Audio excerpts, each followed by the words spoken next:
This meeting is now being recorded. Welcome to the National History Day 2018 webinar series. This is the second webinar in our series of 3 webinars, and this one is about the nuts and bolts of research and analysis in National History Day. My name is Joanna Bringhurst. I am the National History Day in Idaho coordinator. Thank you so much for joining us for this webinar. We made this series hoping to help teachers implement National History Day in their classroom. And this webinar will focus really on getting your kids through the research and analysis portion of the process. So here's a recap of what the research process entails. And we're going to just dive right into the theme. Each year, National History Day publishes a different theme book, and it is a series of scholarly articles and topic ideas about that year's theme. This year's theme is National History Day in Idaho. This year's theme is Conflict and Compromise in History. And last year, we had Taking a Stand in History. Next year, we'll have a new theme. And each one is designed to be broad enough so that you can find a wide variety of topics, but narrow enough so that you can provide some context to your topic and argue about where your topic falls in history. If you have not received a copy of the theme book, you can click on the link above to look at the digital copy. Usually I mail these out to every teacher in the early fall. If you want to pick one up and don't have one, feel free to stop by my office. So your objective with the theme is to make sure that your students clearly understand the theme, and the best way to do that is to incorporate the theme in your classroom as much as possible. You should have conflict and compromise somewhere in your classroom hanging up, and you should talk about it every day and make it a part of life in your classroom. Make sure that your students understand that this year's theme is conflict and compromise. So they don't get to pick one or the other. They need to have a topic that relates to both conflict and compromise. On the teacher toolkit, I have a list of discussion questions about the theme to help your students get into the theme and to think about it. These can be really helpful to generate good discussion. How can compromise prevent a future conflict? What happens when compromise lasts for only a short time? My favorite of these questions is, the last one. Can a conflict compromise a group of people? There's a couple meanings to the word compromise and conflict, and students are able to be as creative as they want to be with the theme to make their topic fit within the theme. What happens when an attempt at compromise brings about a conflict? There's lots of different ways that you can look at the theme. And I think so far people most commonly have thought, well, what is a war or a military conflict and how did it resolve? And that's only a very limited way of looking at the theme. Some topic ideas that approach the theme differently. One of my favorites is Rodgers and Hammerstein musicals. How do those fit in conflict and compromise? You're probably scratching your head, like, what does that have to do with the theme? But Rodgers and Hammerstein wrote musicals about really serious social issues from their time period. Spousal abuse, racism, a lot of things like that. And those were conflicts during their time period.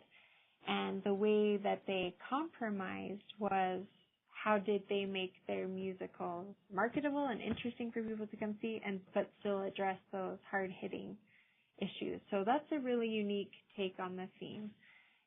Another way is to talk about soldiers during the Vietnam War and how that conflict caused them to compromise their moral values in a lot of ways. So encourage your students to be really creative with the theme. Last year, I judged a few entries where I thought, how does this fit? This does not fit in with the theme. But dang it, the kid made a case for it, and they really had a creative and a unique way of approaching the theme, and they sold me on it, and that's all they have to do, is make the case for how their topic fits within the theme.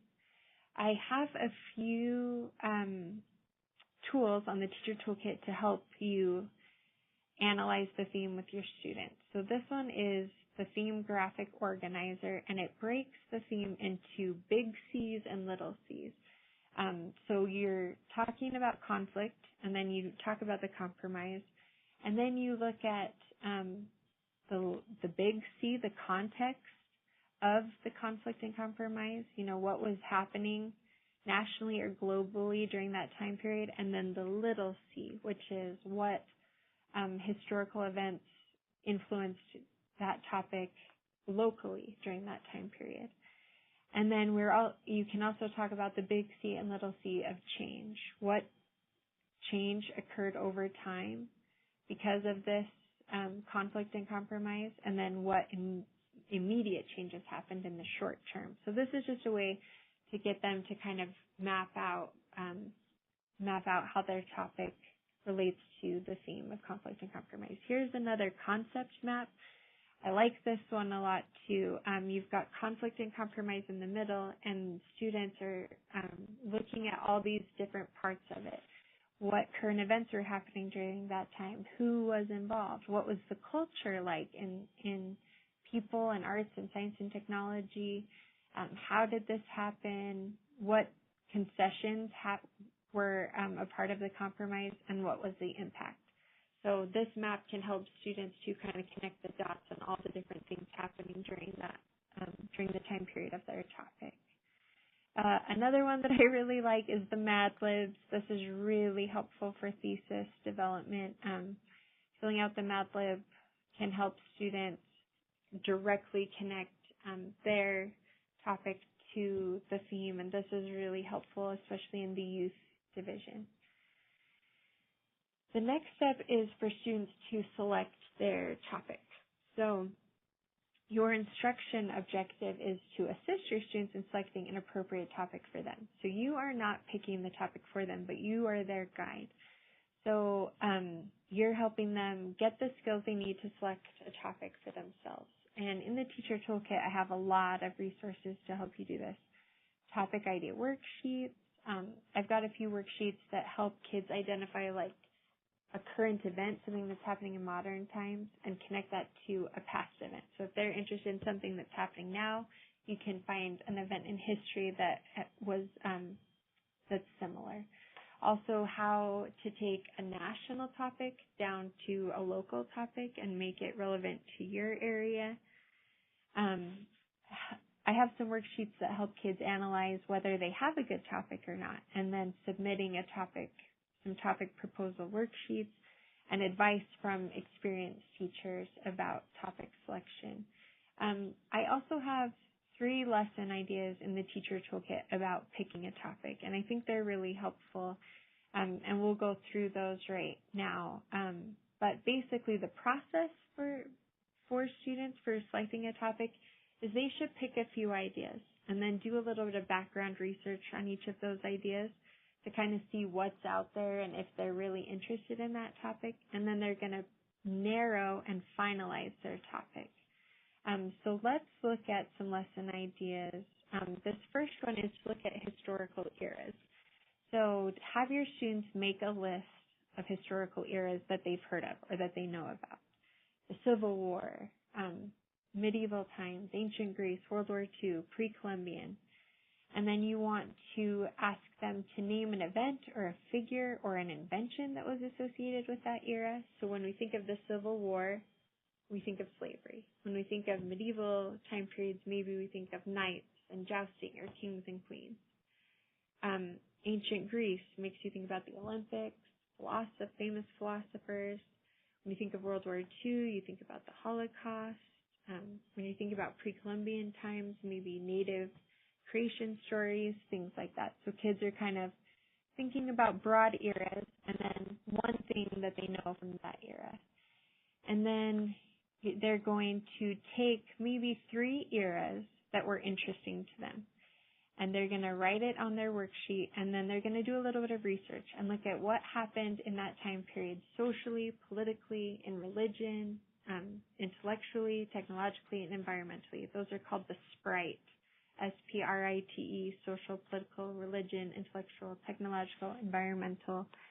And this is a way to help them explore that era. So then once they've looked at a few different eras and looked at what's happening during that time period, then they can choose a topic because they've done that background research. So then they can take a topic and pick one of those SPRITE categories and then connect it to the theme to help them select a topic. Another lesson idea is to narrow topics through a funnel. So you have a worksheet for the kids that has this funnel, and they're interested in maybe the Constitution or civil rights. And then you take them through the tunnel, and each time they move down through the tunnel, they narrow that topic. You're interested in civil rights. What about civil rights are you most interested in? The denial of rights to African Americans. Okay, so let's focus on that. So how were rights denied? And that would lead you to maybe Jim Crow laws. And then that would lead you further to the Supreme Court case, Loving versus Virginia. And then you've got yourself a really narrow topic, the violation of equal protection under the 14th Amendment. So the more narrow a student's topic is, the more likely they are to succeed. Because, they're thinking civil rights. I can research civil rights. Well, there is so much under civil rights. They can't do a good job because there's just too much. They need to find a little bite size under civil rights that they can manage. And your job is not to narrow it for them, but to guide them through that process of finding that more narrow topic. Another way you can do this is through research questions. I have this series of questions that can help them do a little bit of background research on one topic. So if you have a student, this one is about Rosa Parks.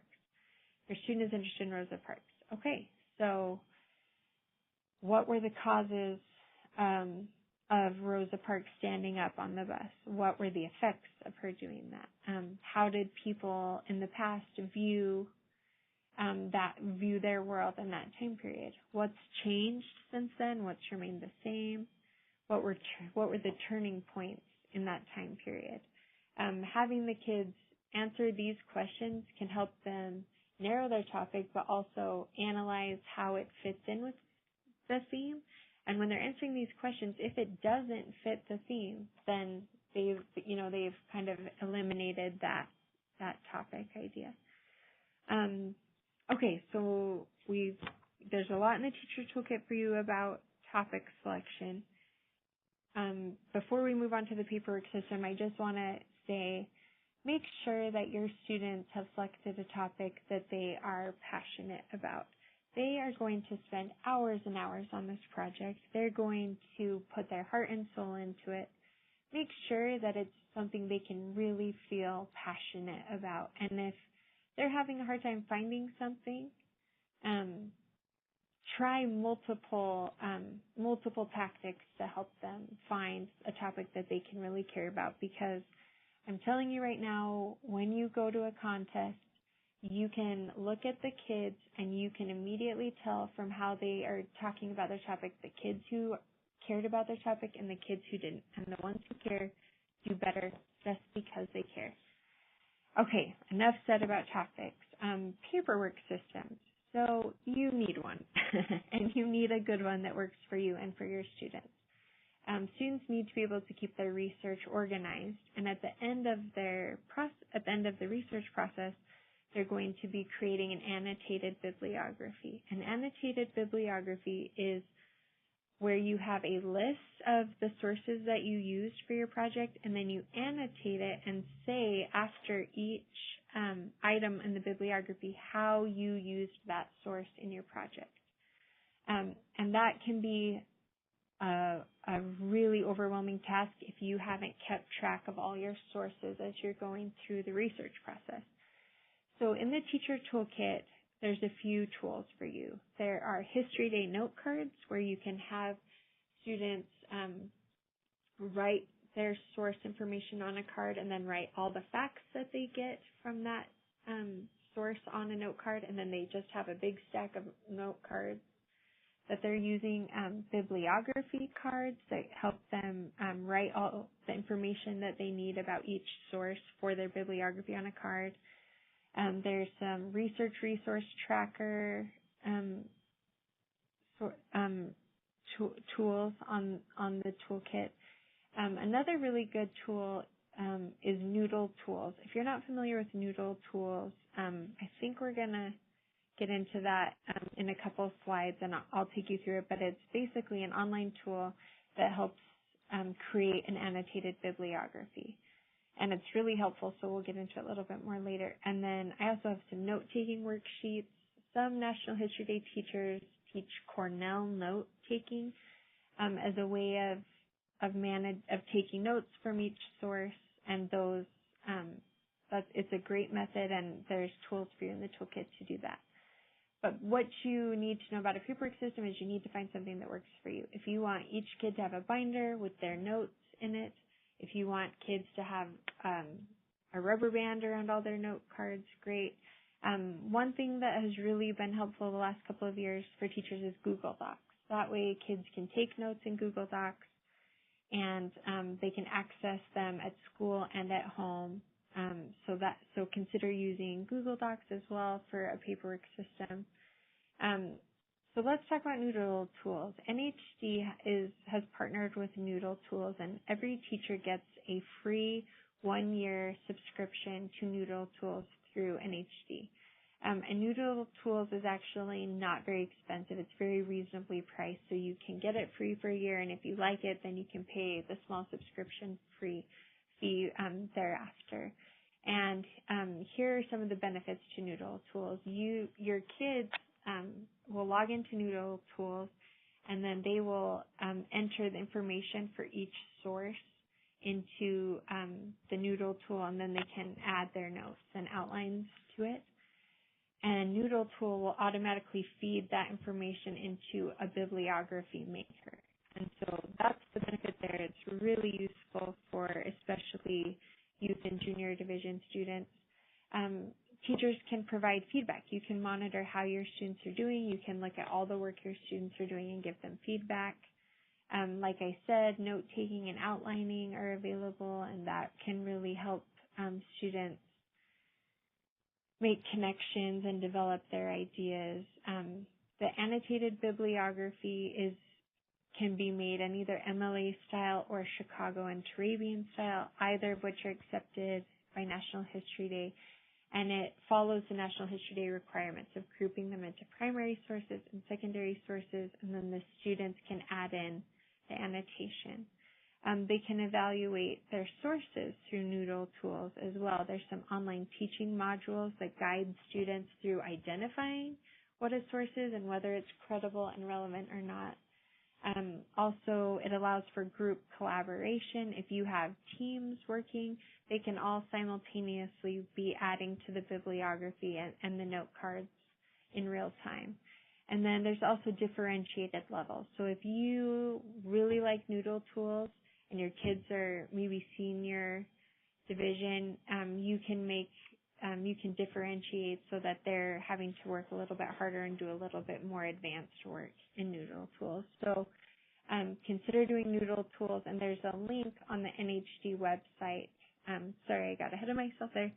There's a link on the NHD website where you can sign up for your free subscription to Noodle Tools. The next step is background research. So the benefits of background research are that it helps the kids get some historical context.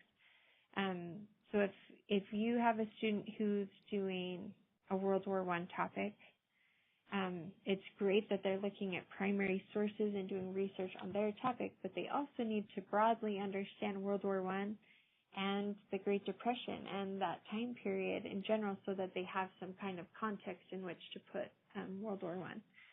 So your instruction objective in this stage is to help students solidify their topic and determine if there's enough sources available.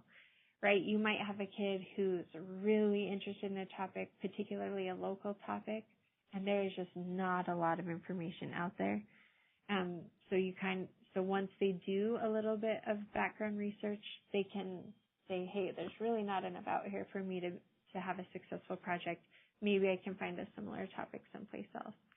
I really recommend looking at kid books and textbooks and Wikipedia at this stage. Now, I know Wikipedia is a dirty word, and no one wants to hear it spoken out loud in academia, right? But if you are looking just for ideas about topics and trying to see what's out there, Wikipedia is actually really helpful because you can read the entry and then you can scroll down to the end and look at the sources. And you can actually click through the sources and see what primary sources and other secondary sources are available. So that's a good one for just doing that initial research. Nonfiction kids books, that's my favorite. Kids books about historical topics are so helpful because they're easy to read. You get a little bit of a whole lot of information, and kids who might be interested in World War I and have an idea, okay, I'm going to do the Lusitania, or I'm going to do Neville Chamberlain, and then they read the kid book and they get exposed to so much more, then they can really find a topic that maybe fits them a little bit better. And you're trying to help students at this age develop a research strategy. So if you're starting with this background research, that can help them move into primary sources and find primary sources that they might not have known about. In the teacher toolkit, there are initial research worksheets, topic brainstorms, topic idea lists, research strategy worksheets, a lot of tools to help kids plan out their research and to look for topic ideas. Okay, here are a couple of really helpful tools from the teacher toolkit.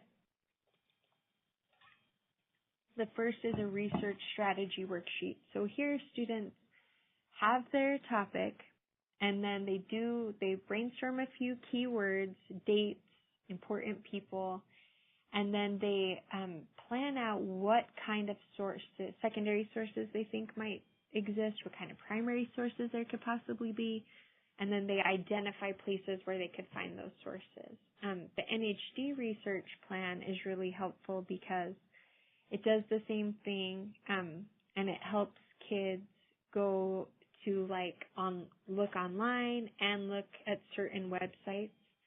So that's a little bit more of a guided research plan. Again, the teacher toolkit is really there to help you. The next step is to move from that background research to primary and secondary research. So your objective here is to help them, one, identify what a primary source is, what a secondary source is, and even what a tertiary source is, and then how do they find those. So let's get into that. Primary sources are historical objects, interviews with participants, government records, photographs, music from that time period, original film footage, newspaper articles, letters from that time period, autobiographies. So this is information that comes from that time period that is unfiltered and unaffected by a point of view, right? But then in a secondary source, someone has taken primary sources and written their own ideas about it. So biographies, that's an author has taken the primary sources and compiled it together and written their own story of someone's life. Encyclopedias, that can even also be a tertiary source depending. Articles, scholarly articles, websites, books, documentaries, interviews with scholars or experts about something, those are all considered secondary sources. So make sure your students are really clear on what the difference is between the two, and they need to have both in their research. In the teacher toolkit, so many resources for you. This one is called a bibliography matrix, and it has a whole bunch of places where students should go to look for information on their topic. There are quizzes about primary and secondary sources, lesson plans, charts, tools for evaluating a source, handouts, where to go to find primary sources, so much information. So make sure you check out the Teacher Toolkit. Also, once your students have researched these primary and secondary sources, then their job is to analyze and interpret those sources and their topic. So first, let's look at analyzing and interpreting your sources. Your job is to teach students and give them the tools they need to analyze and interpret. When they look at a source, they should be able to determine for themselves, is this a credible source? Why yes, why not? Does this source have a point of view? Is this source not trustworthy for a certain reason? In the Teacher Toolkit, we have a few tools to help them do this. How to corroborate evidence. If you're looking at two sources that are giving you different accounts of an event, how do you corroborate those and figure out what actually happened? How do you evaluate the quality of a source? Is this Jim Bob's ideas and thoughts on the Vietnam War, or is this Ken Burns' documentary on the Vietnam War? How do they determine what the quality of those different sources are? Ear analysis worksheets, looking at evidence analysis and relevance, point of view analysis, how to analyze primary documents. The National Archives has a whole bunch of resources that we've included in the Teacher Toolkit to help students analyze a primary document. What questions to ask while they're looking at these primary sources and what to be thinking about as they're looking at them. This is a really fun tool. This helps students to analyze their topic. So we've analyzed the sources. Now they need to analyze their topic and decide where does their topic fit in history, and answer the question, so what? So what Rosa Parks stood up on a bus? So what Neville Chamberlain compromised with Hitler? So what? Who cares? Why does it matter in history? This graphic organizer can help students do that. They can talk about the science and technology, the economy, arts and entertainment, key people in that time, the social and cultural climate of that time period, what was happening in politics. This is helping them look at all the different areas of history to figure out how their topic influenced all of these things, and that helps them to find their relevance. Also in the Teacher Toolkit, I have a series of note-taking pages about what came before my topic, what came after my topic, and what happened during my topic to help them find their place in time. That graphic organizer and more, some worksheets, a historical context puzzle that's really cool, and some research questions also to help them analyze their topic.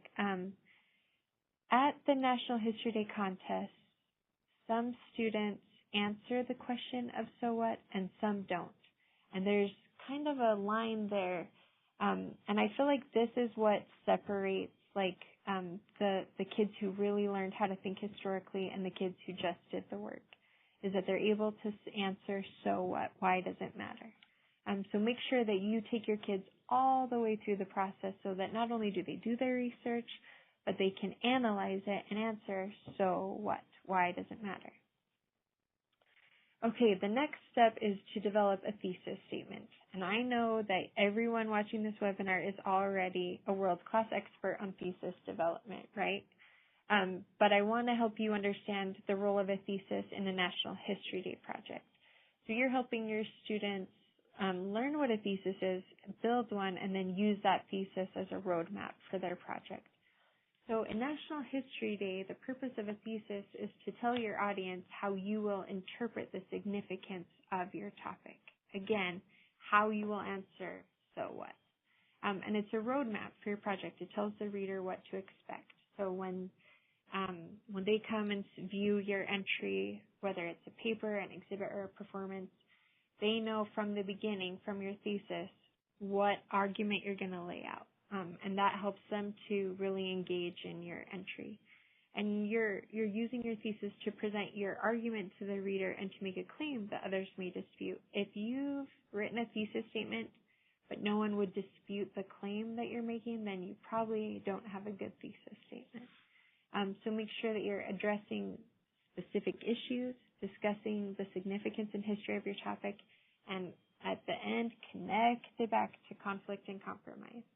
That will help you have a good thesis. So I have a lot of thesis development tools in the teacher toolkit, some worksheets, sample thesis statements, comparing thesis statements to help you look at what is a good thesis and what isn't, thesis development packet, lesson plans to help you develop your thesis, so many tools.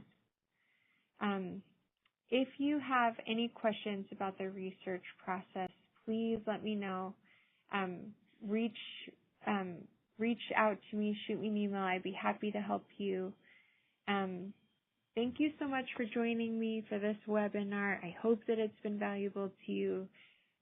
Please look at our other webinars. The first one is about how to implement National History Day in the classroom. And then we will have another webinar about research resources that are available to your students. Thank you so much again for joining me, and best of luck in your research.